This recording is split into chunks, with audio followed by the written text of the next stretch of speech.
안녕하세요. 어딨지?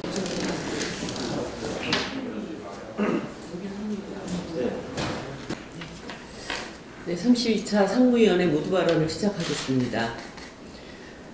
오늘 더불어민주당 이재명 대표에 대한 체포동의안 표결이 있습니다. 이미 여러 번 말씀드렸듯이 정의당 의원들은 불체포 특권 폐지라는 당론에 입각해서 표결에 임할 것입니다.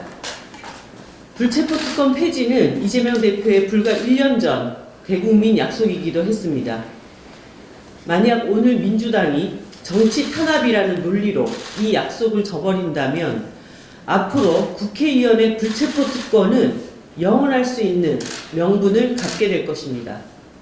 소위 민주당식 개혁이 결국 국민적 신뢰를 얻지 못한 것은 결정적인 순간에 항상 상황 논리로 개혁을 스스로 좌절시켰기 때문임을 명심해야 할 것입니다. 아무쪼록 오늘 국회와 정치 개혁의 소중한 한 발을 내딛는 결단을 요구합니다. 도이치모터스 주가 조작의 실체가 드러났고 김건희 여사 계좌가 주가 조작에 활용되었다고 재판부가 인정한 지 2주 넘게 지났지만 검찰은 미동도 없습니다. 오히려 2주가 넘는 시간 동안 검찰 수사를 둘러싼 의혹만 커지고 있습니다. 대통령실에 이어 금융감독원장까지 나서서 전혀 증거가 없었던 정치적 수사라고 철벽 방어에 나서고 있기 때문입니다. 현직 검사도 아닌 자가 증거가 없다라며 사건을 단정하는 모습도 기가 막히지만 방어 내용 자체가 사실관계와 맞지 않거나 이전 수사팀의 발언과는 다른 주장을 하고 있습니다. 윤 대통령 사단 부장검사 출신을 금융감독원장에 앉힌 이유가 김건희 여사 주가 조작 혐의를 방어하기 위함이었나 하는 말이 나돌 정도입니다. 국민의힘 의원들조차 결혼 전 일이라며 김 여사 주가 조작 혐의 국민의힘 의원들조차 결혼 전 일이라고 하는 김 여사의 주가 조작 혐의에 대통령과 정부 기관의 장까지 나서서 변호하는지 국민들의 의혹은 증폭될 수밖에 없습니다.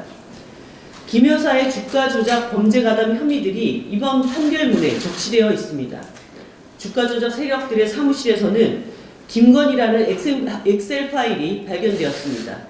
김 여사는 주가 조작이 진행되었던 기간 자신을 도이치모터스 제품 및 디자인 전략팀 이사라고도 했습니다. 지난해 공판 과정에서 검사들이 직접 공개했던 작전 세력들끼리 주고받은 문자 메시지에도 김 여사의 계좌가 작전 세력들에게 단지 활용당한 것이 아닐 수 있음을 암시하는 내용들이 담겨 있습니다. 이번에 유죄 판결을 받은 권오수 회장 아들은 윤 대통령 취임식에 참석해 VIP석에 앉았습니다. 이렇게 김 여사의 주가 조작 범죄 의혹을 뒷받침하는 수많은 정황들이 검찰의 수사를 기다리고 있습니다. 이 정황적 증거들에 대해 김 여사가 어떻게 진술하는지 검찰이 직접 들어보고 따져봐야 하는 것이 상식입니다. 대통령실도 앵무새처럼 김 여사는 죄가 없다고만 주장할 것이 아니라 떳떳하다면 자진해서 수사받으라고 하는 것이 자신의 말에 책임지는 것 아닙니까? 왜 공정의 칼끝이 자신들에게만 너그러운 것입니까? 법치주의 한다면서 온 나라를 쥐잡듯 하는 대통령이 자신들의 의혹에는 눈을 감으라고 강요하는 것입니까? 그동안 검찰의 제대로 된 수사를 촉구했던 정의당의 인내심이 이제 한계에 다다르고 있습니다. 여러 차례 말씀드렸듯이 정의당은 특검을 반대하지 않습니다. 다만 패스트트랙에 태운 특검 추진이 의혹 규명보다 극한의 정쟁과 민생 실종이라는 부작용만 낳을 것이라고 우려해 왔습니다. 그러나 지금과 같이 대통령실과 권력 최정점이 동원되어 사실상 수사를 통제하고 있고 검찰은 권력의 눈치만 보는 상황이 계속된다면 국회가 직접 나서는 방법밖에 없습니다. 검찰의 시간이 얼마 남지 않았음을 다시 한번 분명히 밝힙니다. 집권여당 국민의힘 전당대회가 일주일여 앞으로 다가왔습니다. 지난 대선 이후 지속된 여야의 비상 지도부 체제가 여당 전당대회를 끝으로 비로소 막을 내리게 되는 것입니다. 그러나 최근 국민의힘 전당대회 경선 과정을 보고 있으면 길었던 여야 비상 지도부 체제의 종식이 아니라 한국 정치 전체에 비상사태가 닥칠 것이라는 심각한 위기감이 듭니다. 바로 유력 당권 후보인 김기현 의원을 둘러싼 이른바 울산 땅 비리 의혹 때문입니다. 21대 국회는 극한에 다다른 여야 대결 정치와 팬덤 정치의 장으로 전락한 지 오래입니다. 더욱이 후반기 국회는 다음 총선 전까지 모든 기록이 이재명 대표의 대장동 의혹으로 시작해 대장동 의혹으로 끝날 것이 예견될 정도로 비루한 처지에 놓여 있습니다. 그리고 이제 김기현 의원 울산 땅 비리 의혹까지 덤으로 21대 국회는 양당 대표의 사법 대결로 끝날 판입니다. 정당의 지도부 선거는 정당 내 권력 구조만이 아니라 보편적 시민의 이익 가운데 무엇을 정치적 우선순위에 놓을지를 결정하는 그 자체로 공적 의제입니다. 그런데 양당 전당대회가 몰고 온 결과를 보십시오. 일몰된 안전운임제약, 건강보험 국고 지원은 흔적도 없이 사라지고 12구 이태원 참사 진상규명 논의는 시작도 하지 못하고 있습니다. 양당의 정치에 도대체 어떤 시민적 이익이 있습니까? 머지않아 양당 대표 모두가 부동산 개발 비리 의혹을 놓고 수사를 받고 있거나 받을 상황에 놓였습니다.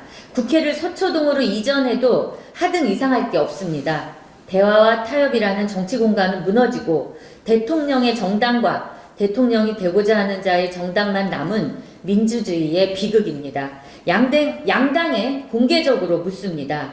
이틀 앞으로 다가온 3월 임시국회에 무엇을 놓고 경쟁할 겁니까? 이재명 대표 체포 동의안과 김기현 의원 특검이라는 맛보소장입니까? 지난 대선에서 여야가 함께 약속한 사회 양극화 해소와 불평등, 연금 개혁 등을 비롯한 민생 개혁입니까? 저와 정의당은 사법적 의혹을 없던 문제로 덮자는 것이 아닙니다. 무엇이 시민적 이익에 복무하는 정치의 본령인지 공식적으로 논쟁을 제기하는 것입니다. 해답은 이미 나와 있다고 생각합니다. 양당 대표와 지도부는 더 늦기 전에 답을 내놓기 바랍니다. 한 말씀 더 드리겠습니다. 윤석열 정부의 인사 참사가 극치에 달했습니다. 이해충돌, 만취운전, 성희롱 발언, 자녀특혜, 정치자금법 위반, 윤석열 대통령이 임명하거나 도중에 낙마한 장관과 고위공직자들의 전력입니다. 시민들의 보통 상식을 뛰어넘는 인사를 하고도 빈틈없는 인사 운운하더니 하다하다 자녀 학폭을 무마한 인사를 경찰 수사를 총괄하는 국가수사본부장에 앉히려 했습니다. 피해자에 대한 2차 가해이자 시민들에 대한 기만이 아닐 수 없습니다. 법무부 인사정보관리단은 인사검증기구가 맞습니까? 인사독점단입니까? 몰랐다는 대통령실과 법무부의 해명을 당체 이해할 수 없습니다. 학교폭력 재판과 그에 따른 고통으로 피해자가 극단적 선택을 시도한 시기는 정순신 변호사가 서울중앙지검 인권감독관으로 재직하던 때이고 이는 당시 언론 보도로 세상에 알려졌습니다. 본인과 배우자, 직계 좀비 속에 민사행정소송 여부를 묻는 공직 후보자 검증 자료에 아니오라 속였다고 뚫릴 검증 시스템이라면 인사정보관리단이 존재할 이유가 무엇입니까? 의혹은 이뿐만이 아닙니다. 사건이 있던 당시 서울중앙지검장은 윤석열 대통령이었고 3차장은 한동훈 법무부 장관이었습니다. 또 이번 인사검증에 관여한 복두규 인사기획관과 이원모 인사비서관, 이시원 공직기강 비서관 역시도 당시 검찰 현직에 있었습니다. 이러한 정황은 인사참사의 뿌리가 서울중앙지검에서부터 비롯됐다는 합리적 의심을 가능케 합니다. 종합하면 이번 인사참사는 검찰 출신 인사들이 끼리끼리 검증과 윤석열 대통령의 묵인이 빚어낸 예견된 참사인 것입니다. 이번 인사 참사는 임명 철회로 끝낼 일이 아닙니다. 임명권자인 윤석열 대통령이 책임 있는 조치에 나서야 합니다. 국민적 분노를 일으킨 이번 인사 참사에 대해 윤 대통령이 직접 사과하고 인사 라인을 문책할 것을 강력히 촉구합니다. 법무부 인사정보관리단을 총괄하는 한동훈 법무부 장관도 몰랐다는 변명 뒤에 숨어서는 안 됩니다. 그간 모든 사안에 조목조목 따지더니 유독 이번 일에 있어 꿀먹은 벙어리인 것은 이해할 수 없는 일입니다. 한동훈 장관은 정순신 변호사 검증 절차와 결과를 공개하고 사과하기 바랍니다. 이상입니다. 올해 대학 신입생부터 입학금이 완전 폐지됩니다. 2019년 정의당의 대학 입학금 무상 법안이 통과된 지 4년 만입니다. 입학금 폐지는 교육 공공성을 강화하기 위한 소중한 한걸음이었습니다. 돈 있고 빽 있는 자들을 위한 특권 교육이 아닌 시민 모두를 향하는 교육, 가진 것으로 평가받지 않는 보편 교육이야말로 우리가 나아가야 할 길입니다.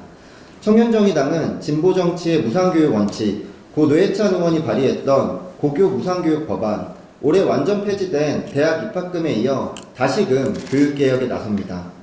학생 동의 없는 학과 폐지 및 통폐합을 방지하는 법안, 무분별한 입학 전형료 징수를 금지하는 법안, 사학이사회를 보다 민주적으로 구성하는 법안 등 대학 공공성 강화 3법을 통해 시장 만능주의, 책임방기에 불과한 윤석열표 교육개혁에 맞설 것입니다.